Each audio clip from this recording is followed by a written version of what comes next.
Hey YouTube, it's February here in New England, and as you can see behind me, I'm still a couple of months out from being able to take that kayak out.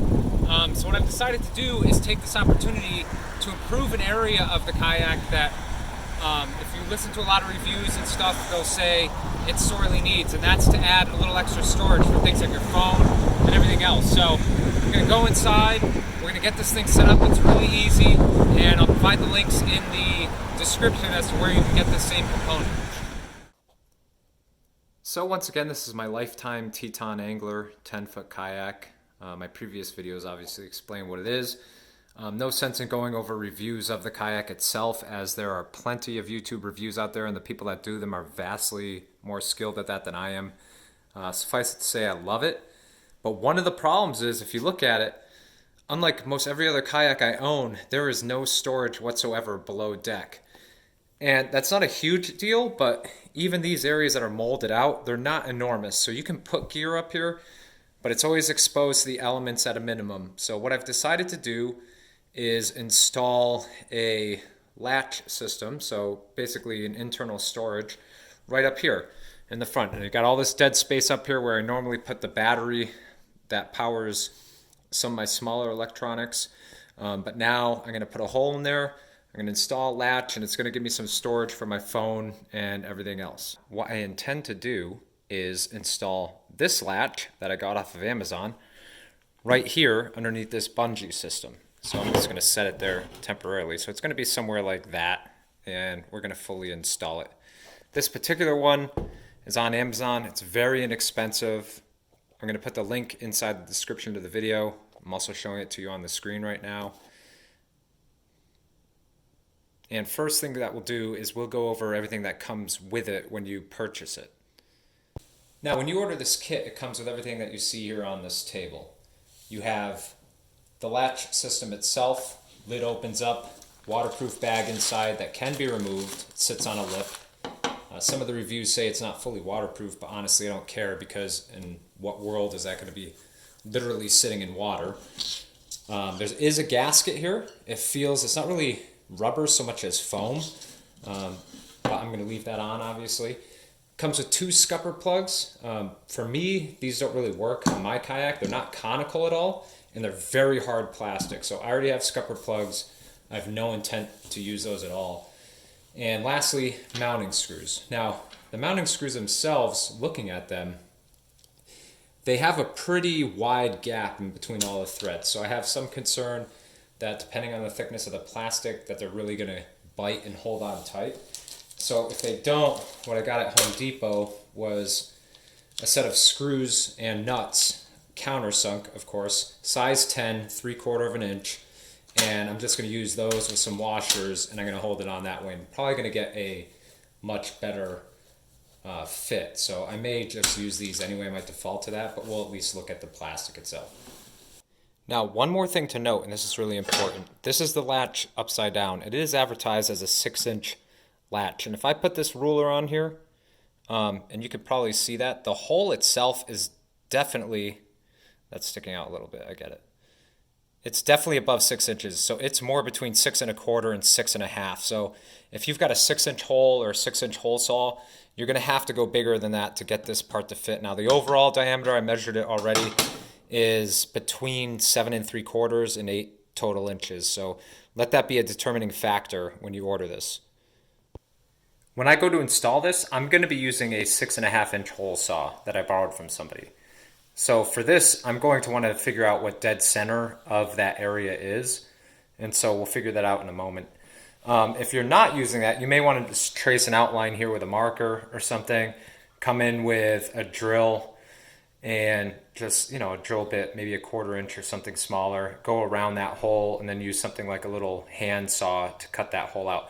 You don't have to be insanely accurate, because as you saw before, the outer lip is significantly larger at about 8 inches than the internal diameter of the hole, where it needs to be for it to fit in at about 6 1/2 inches. So you could do this a number of different ways.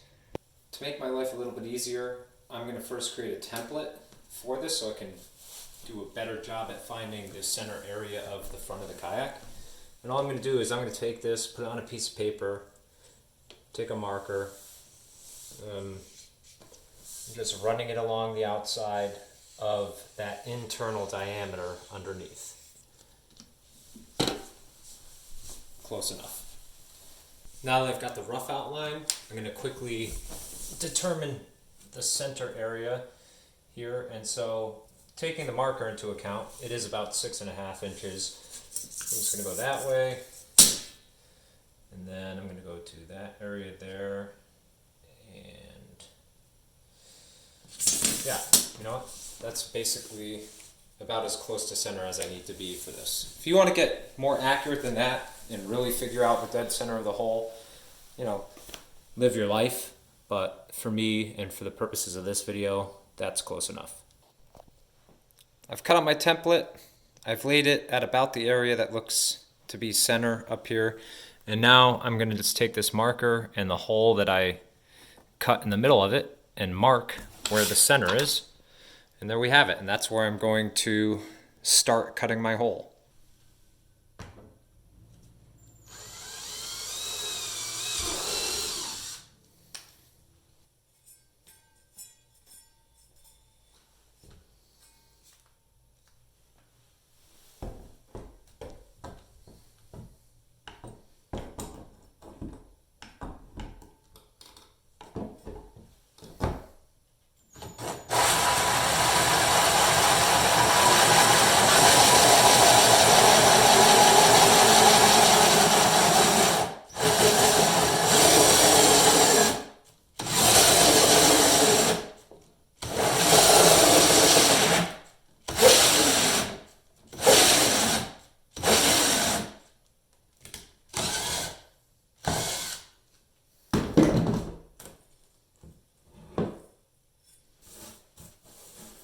Okay, so that first cut didn't work so well, mostly because I think the battery is about to die, so let me swap that out.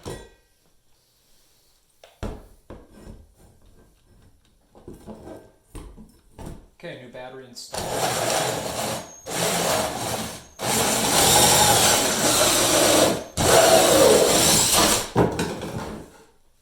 And we're through. So the cutting is done, and I've grabbed a vacuum and cleaned it up because it did create a lot of excess plastic. And I'm a little surprised at how thick this thing really is. So you know what? Those screws that came with it are probably going to work just fine.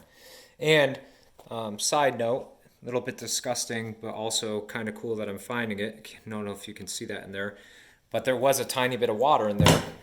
So this was a good opportunity to get in there and dry some of that out. Now there is on the back an area where you can drain the kayak out here, but I've never really done it because I never thought that I was really getting any water in there, so this has been good practice.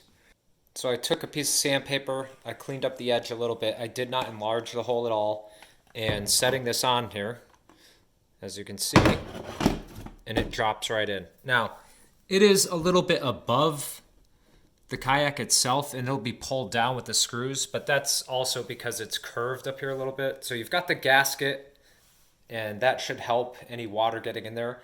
But we're also going to finish this off by applying silicone all around everything, just to make it even more waterproof than it is. So I've got it installed where it needs to be, and now I'm going to punch a couple of holes, put 2 screws in, and then go around the horn and add the rest of them. I'm using a 7/64 bit for this, just by eyeballing it next to the screw. You could probably get away with something a little bit smaller if you wanted to.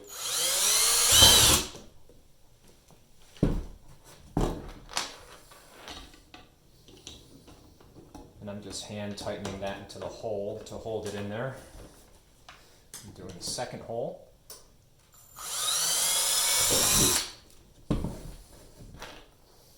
Now I'll grab a screwdriver and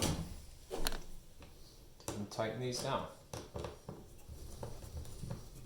You could use a drill bit to do this, but I prefer to do it by hand so you can get a feel for whether or not you're stripping it out by adding too much power.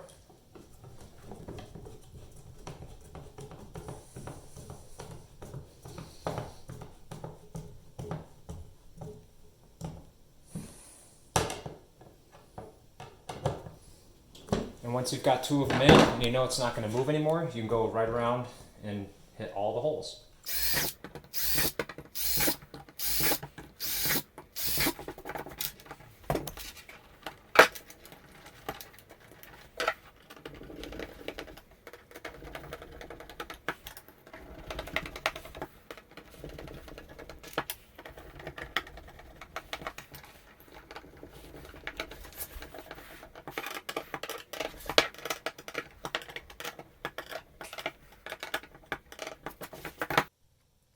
Now, as you can see, that gap that was originally there is effectively gone once we install the screws, and it's like that all the way around. So that gasket is doing its job. And the last step is to install the bag. And that's my phone in there. So one of the things I noticed for this kayak in particular is that the bag itself was a little bit long. So it was touching the very bottom of the kayak. And if the bag is truly waterproof, then you know what, that's probably not a big deal. However, because it's unclear to me whether it is or not, I decided to tape, or you could use a rubber band, about 1.5 inches above the very bottom and make the bag itself a little bit smaller. So now when I throw an item in there, it's not resting on the bottom of the kayak in case it does somehow fill up with a little bit of water. And finally, the very last step, I added some clear silicone all the way around the outside as a bead, and I covered each of the screw heads with it as well. Now, there is a gasket right here underneath the lid, as well as the gasket that is underneath the base of it as a whole. So it probably is not going to allow water to come in anyway, but I always figure better safe than sorry. So that concludes the video. Hope you guys found this helpful. Honestly, if I wasn't recording this whole operation, it probably would have taken maybe 30 minutes from start to finish, probably even less than that. So, you know, so far it seems like it's going to be an awesome thing to add to the kayak. Only time will tell, but at this price point, I'd say you can't go wrong. So thanks again for watching, and we'll see you all next time.